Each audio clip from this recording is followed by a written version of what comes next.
Welcome everyone to the Road to One. Today we have a very special guest, Kevin Calderon. Welcome. Hey John, thank you for having me. Tell us a little bit about yourself, what your avatars are, what your strengths are.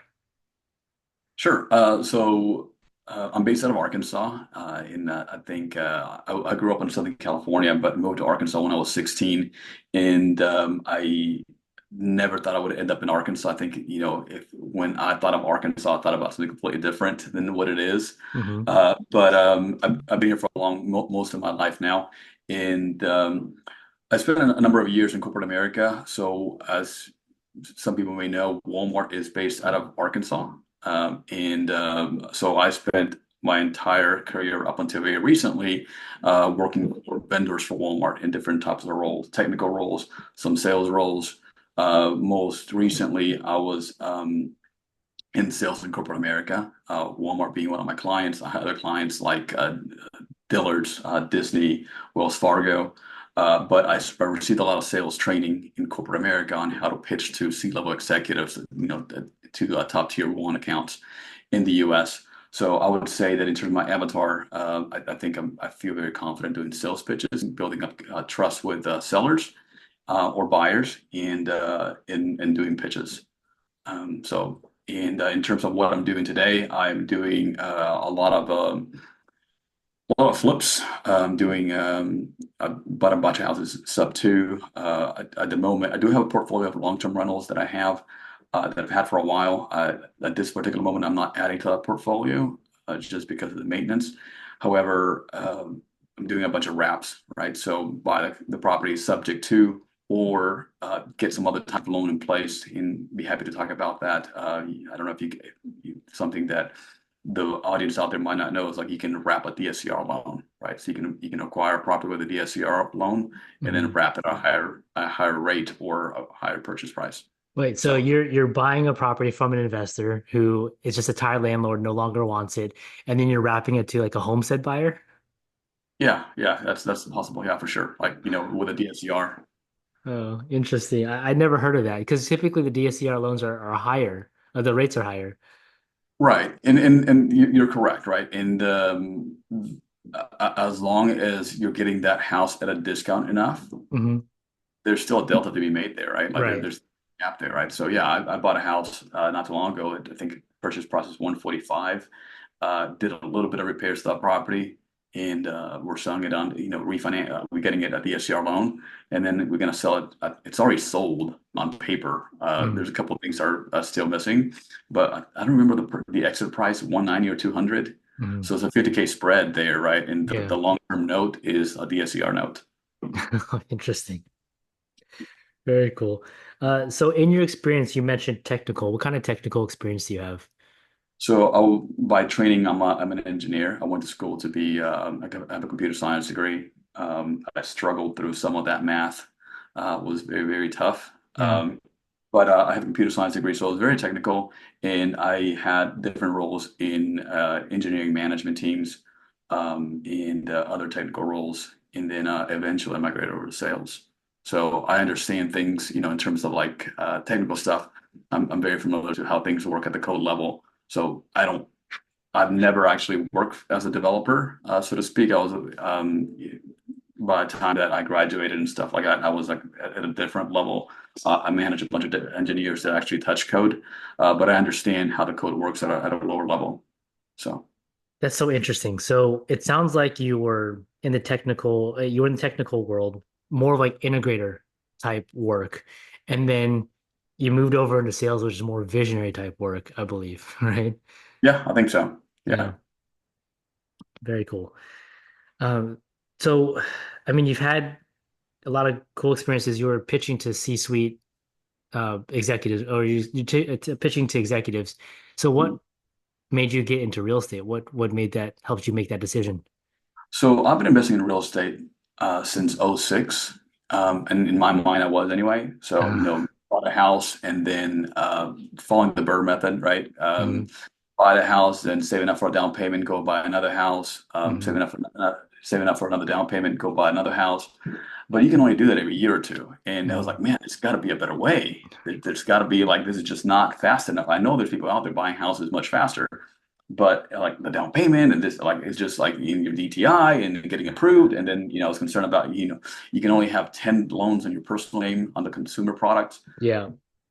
So I joined Sub 2, Page Morby Sub 2 back in 21, and early 2022, I left my corporate America job and just decided to do this full time. And it's been a struggle, but I feel very, through all the learnings, the ups and downs, you learn a ton. And I feel very well positioned to continue to. I have no intention or desire to go back to corporate America. Being my own boss and having a team of my own that you define culture as you want to define it, and that's been amazing to me. So yeah, I've been doing this since full time since 22. Nice. So you said you started in '06, and then in 21 you joined Sub 2. So what were you doing uh between in that time, that gap? So during that time, I had a W-2 job, right? That's when I Hmm. was in technical roles or sales roles, right? That's what allowed me to acquire property. So I would go to the bank, get, with my Um, W-2, get approved for the loan, and my savings would be used for the down payment, or I use a HELOC to get the down payment or whatever. But again, it was just too slow for me. And I I think looking at my family, we're a family of immigrants. My parents and my grandparents are immigrants from El Salvador. And looking at my parents, my uncles, every single one of them works for themselves, oh right? wow. My Hmm. generation was the one that, we were lucky to grow up in the US. Were born in the U.S. and get a traditional job. But as I look at my dad and all of his brothers and anybody else, they're all self-employed to different degrees of success, right? There's Hmm. like multimillionaires in the family, and there's people who are just have a very small business, just one or two employees type of thing. Yeah. So I always envisioned myself as breaking out on my own, um, and but corporate life was just easy. Like it's a cushy lifestyle. You're in Yeah. sales, like treated very very well. Hmm. Um, but I always thought at some point in my life I would end up on my own. Got it. Yeah, I always had that feeling too. I just didn't know when or how. Right. It, Yeah. it just knew it was meant to be. Right. Yeah. Yeah. For sure. There's drive, right? You don't feel like it works, but there's something missing. Hmm. You have the idea that you want to go do something slightly different for yourself. Yeah. Yeah. I've been there for a long time when I was in corporate America. Yeah, man. So how did you even learn about the Burr method? How did you learn how to evaluate that opportunity? Oh man, I didn't know. Like I wish back then I just knew what the requirements were in terms of, you need 20, 15 or 20% down or whatever for an investment property. Like, okay, that's too high, right? So, but however, if you move into the house, the down payment is a lot less, right? So Yeah. I didn't come up with a method, obviously, but I just kind of stumbled upon it little by little.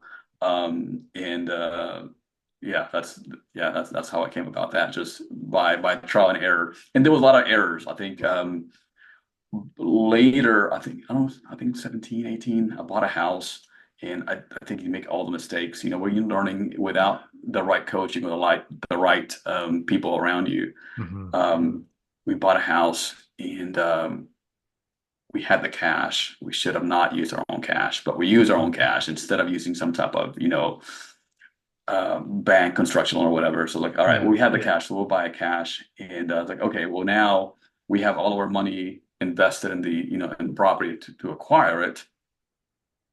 So now it's like the budget is kind of tight to do the fix and flip, right? So we hired out the most necessary things for contractors to do the flooring or tile work or the bathrooms and stuff like that.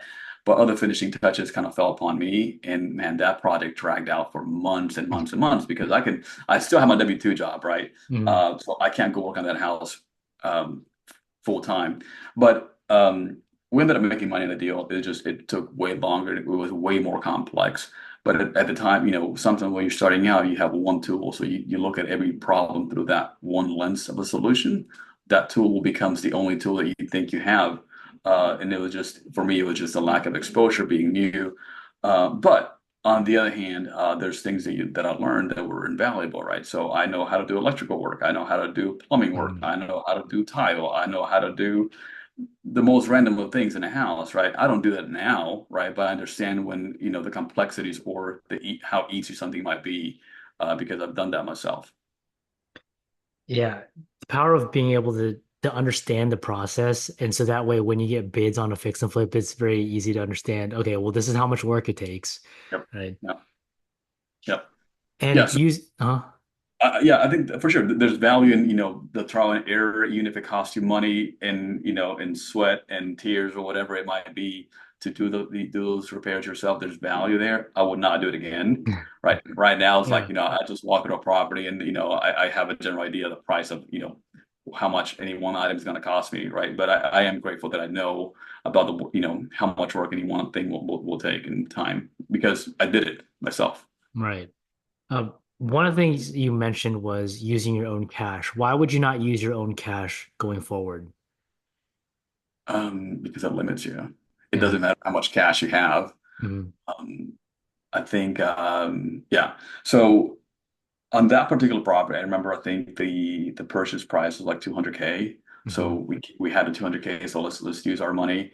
But in all reality, if you want to scale, um, at this point, I think we'd have like 10 flips going on at once. Mhm. If I was doing that thing where I was doing before, where I was trying to use my own cash, it'd be impossible, right? I don't have $2 Yeah. million in cash. Even people, people with a lot of money are not a lot of times liquid in terms Mhm. of being able to access that money in cash at any one point. So using banks or other people's money gives the flexibility to scale your operations a lot faster, right? So now like I said, like we had like 10 flips going on at once, right? And I don't think I had any of my own money in that. Like we have, private money lenders, we had um, banks in the middle, right? But it allowed me to do 10 flips. And then, right now we're looking to scale way beyond that.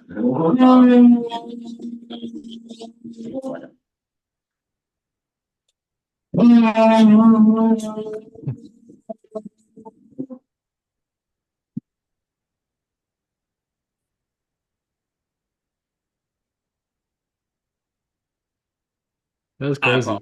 It's all right. we have doing some remodels. Uh, This podcast got scheduled like a month ago. Uh, yeah, It is pure coincidence that the construction going on in my house kind of got scheduled at the same time, but that was much later. yeah. Um, but no, anyway, yeah. So not using your own cash would give you the ability to just scale the operations much bigger, right? I think Mhm. we're looking at, I don't know, probably doing 20 properties at once, and it's just, and then we can go up from there as long as you're not using your own cash. Yeah, and there's some level of comfort when you have a hard money lender or a private money lender coming in to do the gap loan, just to review all the numbers and make sure everything, especially when you're newer too. Oh, It's sure, just, sure. yeah, just Yeah, another set of eyes. yeah, for sure. Absolutely. Yeah. Especially when you're starting out, right? Get someone who knows the business, Mm, give you run through your numbers, make sure that those numbers kind of make sense for sure. Yeah. yeah, yeah. Uh, what kind of mindset issues did you have to get over to get to, I guess, get to where you're at now? So I will say, like I was saying earlier, I knew I was gonna end up on my own at some point in my life. Hmm. And to be honest, this is my second go around at being on my own, working for myself. The first time I was 28, I went out on my own doing software development. Um, but letting go of that W-2 job, Hmm. tough, right? Um, I didn't hate my job. My job was good. Like I had a cushy life. I worked from home. I've been working from home since 2014. Hmm. And just a bunch of Zoom calls and phone calls with clients and stuff. And I would travel with to clients' locations. But letting go of that W-2 job that that you have a guaranteed check coming every week and you have health insurance and the team behind you, Hmm. that was tough. That Yeah. was definitely tough, right? Because in real estate, it's like feast. It can be like feast or famine, especially at the beginning. You Hmm. get a big check, and sometimes you don't know when the next check is coming, right? Yeah. So that is tough for sure, right? So Having a support group, whether, I'm single, but if you have a spouse that's supportive is super critical. Hmm. And make sure you guys are on board with that out of the gate, right? Because Yeah. everybody's going to be like, oh yeah, when everything's great, right? But make sure that you guys have an understanding of how long it might take to turn a profit on the business. And at the same time, surrounding yourself with other people doing the same thing, going through the same struggles, right? Because kind of to your point about, the hard lenders reviewing your numbers, other people in the struggle with you will help you review the numbers and poke holes in your ideas and concepts. Yeah. And it's important for someone to come in and poke holes because they're not trying to be mean. They're just trying to understand and help. And that was one of the things that I had to deal with was like, why is this person questioning me? Why are they questioning my decision making? But it's not. They're just trying to get a better understanding and hopefully help you stop from making a bad decision. Yeah, for sure. No, I think you have to be open to it, and some people are, and some people are not open to the idea of getting feedback Yeah. from other people, right? And especially out, in my experience, being surrounded or being around other people who are 10, 100 steps ahead of me in the real estate space, like Mhm. you're gonna listen to them, right? Yeah. I've listened, right? Because like, okay, they're obviously a number of steps ahead of me. They know more about this than, I will know for the next couple of years, or whatever it might be. So let's make sure that we listen to their concerns, right? Because a lot of the people in, at least in my group, right, I know they want the best for me. They want to see me be successful in whatever it is that I'm doing. Hmm. So the feedback that they give me is, yes, it's sometimes it doesn't feel well some of the poke holes in your concepts, right? But it's Yeah. good feedback that can prevent you from going and wasting time or money on a project or property. Yeah. You'd much rather have someone poke holes than tell you it's a great deal and then you end up losing like 100 grand. Right. Absolutely. Absolutely. So I guess now that knowing what you know now, what's some advice you would give yourself when you're first getting started? I think I would find partners that were ahead of me, as opposed to the partners that I got that were like we're all new, Mm-hmm. and a lot of energy, with the partners that were brand new, but we didn't quite know what we were doing at times. Hmm. So I think real estate is an it can be very, very profitable, but it can be an expensive lesson as well. And I think you're going to pay for that. You're going to pay for that experience, either because you're going to make mistakes that are going to cost you a lot of money, Yeah. or you're going to have to write a check to someone to teach you the things, Mhm. or you're going to have to give up equity on a deal, right? Yeah. So for anybody new, what I would say is if you're trying to get your first deal, figure out someone in the community, whatever community you're a part of, whether it's sub two, I know there's a bunch of other communities, um, but figure out someone who is trustworthy, who has done a bunch of deals like that, and let them lead the way, right? Because if they've done it before successfully a number of times, they can probably poke holes and Hmm. or ensure that you don't, in any pitfalls that you may be unaware of, right? So it is better to get 50% or 25% of a watermelon Hmm. than, be in the hole for something, or, get Hmm. 100% of a grape. Yeah, for sure. And that's something that I had to get past as well when I first got started. It's like I want to have complete control. I want to own 100%. But then you end up dealing with a lot of mistakes that cost you some here and there. Yep. Yeah, absolutely. And those mistakes in real estate can be very expensive, right? Like it Yeah. is in my experience, and I hate to say this, but back in the day, like, oh, $500 sound like a lot of money. Now in real estate, it's like, if you're going to do a price drop, you're probably looking at 5, 10K, right? Yeah. And like, hey, let's drop it 10K like it's nothing, right? Like Yeah. that's a lot of money, right? If you think Yeah. about it. Oh, Yeah. that's just an AC, right? Oh, that's just 10K. Like, Mm. like it's nothing.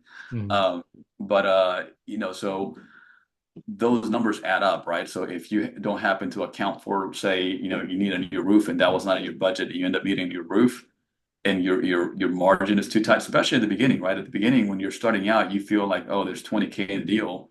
Um, on a flip, that might be too tight, right? Because if surprises come up and you need a new roof for whatever reason, Yeah. um, you could be in the hole. You could be writing, instead of getting a check at closing, you could be having to write a check.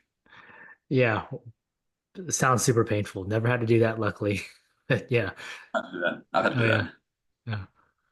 I mean, it's tough, but if you're doing volume, it's okay, right? Right. Oh yeah, yeah, yeah. So once you're doing volume, like by that point, you have much better experience underwriting the deals, Mm, making sure that your offers, as embarrassing low as they might be, there's a reason to those offers, right? There's a mm, way to pitch those offers. Explain to the seller why that offer is low, but you have to protect your own margins. yeah. Uh, Going back to underwriting and analyzing the deal, what are some mistakes you've seen from other people or just people being new, things that they don't account for when running their numbers? Um, I'll tell you some of my mistakes. Sure. All right. So the times that I've lost money on deals, and there's been a handful of times where I've lost money on deals, is entering new markets. Right, I've been in my Northwest Arkansas market for a long time, so I know the numbers here. But as I've expanded to other areas of the country, um, that same logic does not apply. Right, Mm, every market is very specific, and the price points are specifics to those markets. So I would say, as you enter new markets, be super careful about that. Talk to local investors, talk to realtors. One particular deal that I did, I remember there was a house in Russellville that it was not quite 3 stories. It was like a split floor plan where you enter and then you have like 3 or 4 steps going up and you're on the mhm. top floor and you have 3 or 4 steps going down. When I I walked the property. I didn't think much about that. I ended up losing quite a bit of money on that particular deal. The feedback, once we put on the market, the feedback that we got was that, people didn't like that three-way, like well, not quite 3 floors, but Split level. yeah, split level flooring. Nobody liked that. That was I didn't think much about it at the time. I was like, oh, Hmm. no big deal. Like this kind of cool. Yeah. That was not very popular with the people out there. I don't remember exactly. I think I had to write a $20 check on that one. Jeez. That's the worst one. I don't remember it was $25,000, but that Hmm. was the deal that I lost the most money on so far. There's a one-off, right? But there's a bunch of others that made up for it. So Yeah. it's just experience, right? But had I talked to realtors, Hmm. it was an off-market deal. Had I talked to realtors, every other realtor would have said, hey, the split floor plan might be an issue for buyers in this specific area. I just, I saw the numbers and the numbers look good to me. Yeah. But the floor plan, said otherwise at the time of sale. Man, that's some really good advice because you figure you go into any house, you make it look nice, it's going to be desirable, but that's not the case. Not everyone likes the split level. Right. Yep. Specific buyers. Right. Yeah. I would stay away from, houses that are unique. You Mm. want to make sure, in my opinion, you want to make sure that the house appeals to the broadest range of buyers as possible and not to a very specific demographic. Yeah, that's really good advice. Yeah. Yeah, you want to make sure you have more than enough buyers than looking for one specific buyer because that specific buyer might not be ready at that time Right. or looking at Yep. location. Yeah. Yep. Agreed. Very cool. So, Kevin, you've provided so many good, so much good content. How can people reach out to you? How can people work with you? Sure. Absolutely. So the easiest way to get in touch with me is probably through Instagram. Okay. So Instagram / Kevin Calderon, one word. Um, should be pretty easy. Kevin Calderon. Yeah. Yeah. We'll have that in the description as well. So just make it easy for everyone. Awesome. I appreciate that. Yeah, man. So, do you have any parting words before we go? Um, I think just surround yourself with people who are like-minded, and not only like-minded, but if you're trying to get to your first deal, try and work with investors who are seasoned, right? They've done this a time or two, right? Real estate is a lot more complex than it may seem. If Hmm. you, I love Pace Morby. I've been to his house, I've spoken with him, but the way his pitch makes it sounds like he makes it sound like you make one phone call and you're going to get 3 deals out of that one phone call, right? Like by lunchtime, you're going to get 3 contracts. It Yeah. doesn't quite work it's not that easy, right? It's a little complex and there's things to watch out for. So for anybody starting out there, I would just recommend, partner up with someone who's done it before, even if you get a smaller percentage of the deal. Hmm. It'll make, those of us who are experienced obviously going to make sure that you're safe in the numbers. And I think you're better off getting a part of a profit as opposed to, 100% of, you being in the hole, losing, tens of thousands or whatever. Yeah, that's great advice. I mean, if I were to go back, I would do the same thing. I would go partner with someone who's doing what is it I want to be doing, Right. find a way to bring them value and learn, hopefully avoid a lot of these big mistakes that I've had to learn on my own. Yeah, absolutely. Yeah, yeah, yeah, for sure. Right. So I guess not everybody's doing flips, right? But if you're doing wholesale, whatever, partner up with someone who's doing, who's got a list of buyers and can exit, right? Because I've done that too, right? Get a property under contract and then you don't have a buyer for it. Yeah, no one to buy, no one to pay you for your work. Yep, yep. So Cool. Well, thank you again. Appreciate it. I've enjoyed this conversation. Nice meeting you. So thank you again. thank you, John. Thank you for having me.